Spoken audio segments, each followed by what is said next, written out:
கர்த்தருக்குள் பிரியமானவர்களே, ஆண்டவராய் இயேசுவின் புண்ணிய நாமத்தினாலே உங்களை நான் வாழ்த்தி வரவேற்கிறேன்.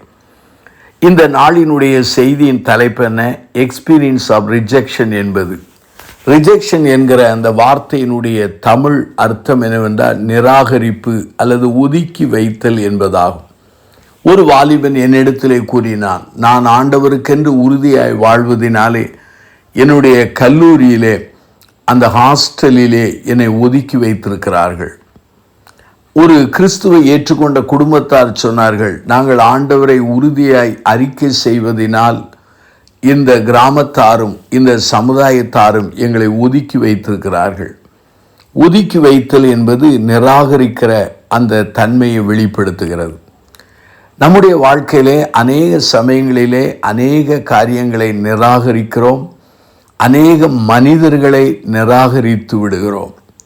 நாம் பிறரை நிராகரிக்கும் பொழுது அல்லது ரிஜெக்ஷனிலே நடத்தும் பொழுது அந்த வேதனையை, வலியை நாம் அறிவதில்லை.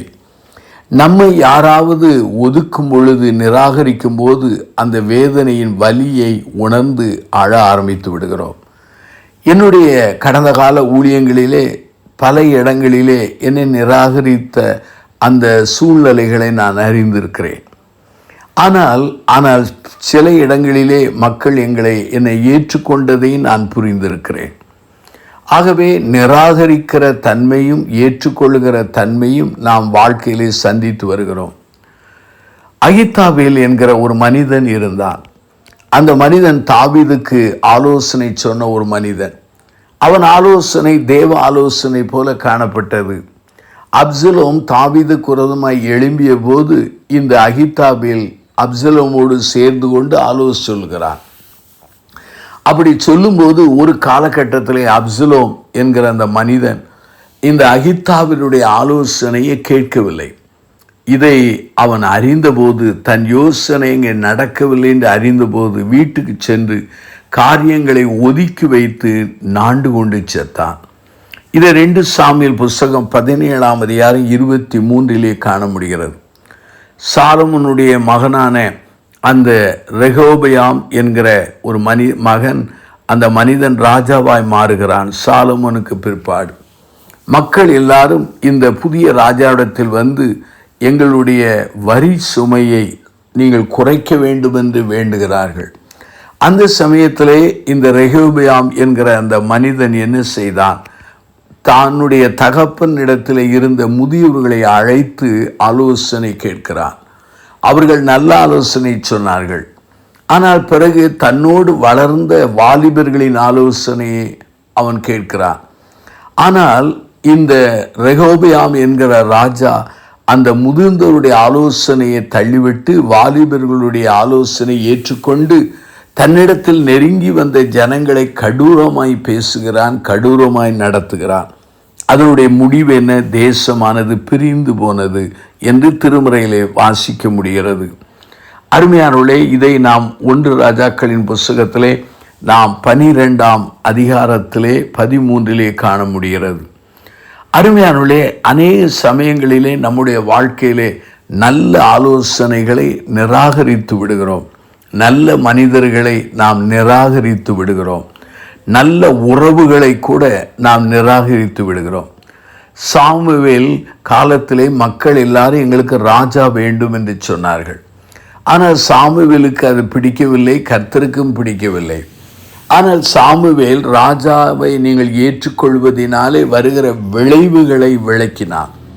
ஆனாலும் கூட இந்த ஜனங்கள் எங்களுக்கு ராஜா வேண்டும் என்று பிடிவாதமாய் நின்றார்கள். இதை 1 சாமுவேல் புஸ்தகத்திலே 8ஆம் அதிகாரம் 19 பார்க்கிறோம். தேவனுடைய ஆலோசனையை நிராகரித்த இந்த ஜனங்களை நாம் காண முடிகிறது. அதே சமயத்திலே சவுல் என்கிற அந்த பவுல் ஆண்டவரை ஏற்றுக்கொண்டார். 1 நூற்றாண்டு திருச்சபைக்கு வருகிறான். ஆனால் அந்த திருச்சபையார் அவனை ஏற்றுக்கொள்ள பயந்தார்கள்.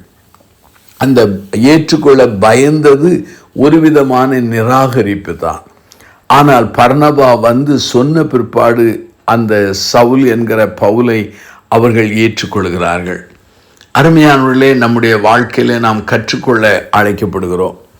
வேதாமத்தை நீங்கள் வாசிப்பீர்கள் என்றால் வேத புஸ்தகத்திலே மிக தெளிவாய் சொல்கிற ஒரு காரியம் இருக்கிறது. ஆண்டவராகிய இயேசுவானவர் அவர் எருசலேமை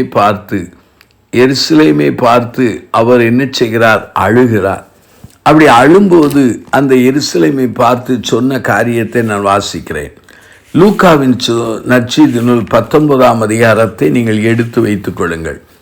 அந்த 19ஆம் அதிகாரத்திலே நம்முடைய ஆண்டவராய் இயேசுவானவர் சொன்ன வார்த்தையை நான் வாசிக்கிறேன். 19ஆம் அதிகாரத்திலே அங்கே 42, 43, 44 வாசித்தால், எருசலேம் பட்டணமானது சமாதானத்துக்கு ஏந்தவான அந்த காரியத்தை அறியாமல் போனதை அவர் சுட்டி காண்பித்து அங்கு பேசுகிறார்.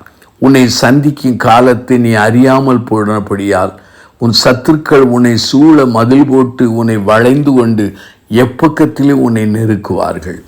ஆகவே ஆண்டவர் அவர்களை சந்திக்கிறார். தேவகுமாரன் அவர்களை தன்னுடைய வார்த்தையினாலே சந்திக்கிறார்.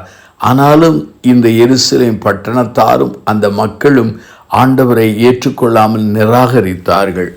தேவகுமாரனே நிராகரித்தார்கள். இதை வேதத்திலே காண முடிகிறது. ஆகவே நாம் சில சமயங்களிலே பலரை நிராகரிக்கிறோம், பலர் நம்மை நிராகரிக்கிறார்கள். ஆண்டவரின் ஆலோசனைகளை பல சமயங்களில் நிராகரிக்கிறோம். தேவ அழைப்பை நாம் நிராகரித்து விடுகிறோம். ஆனால் யோவான் நற்செய்தி நூலிலே நீங்கள் 6ஆம் அதிகாரத்தை நீங்கள் புரட்டுங்கள். அந்த 6ஆம் அதிகாரத்திலே 37வது வாக்கியத்தை நான் உங்களுக்காக நான் வாசிக்கிறேன். 6ஆம் அதிகாரத்திலே 37வது வாக்கியம். அங்கே ஆண்டவர் சொல்கிறார், பிதாவானவர் எனக்கு கொடுக்கிற யாவும் என்னிடத்தில் வரும், என்னிடத்தில் வருகிறவனை நான் புறம்பே தள்ளுவதில்லை. இந்த செய்தியை கேட்டுக்கொண்டிருக்கிற சகோதர சகோதரிகளே, ஒரு தீர்மானம் செய்யுங்கள். யார் உங்களை தள்ளிவிட்டாலும் ஒதுக்கிவிட்டாலும் ஒதுக்காத ஆண்டவராகி இயேசுவண்டே வாருங்கள்.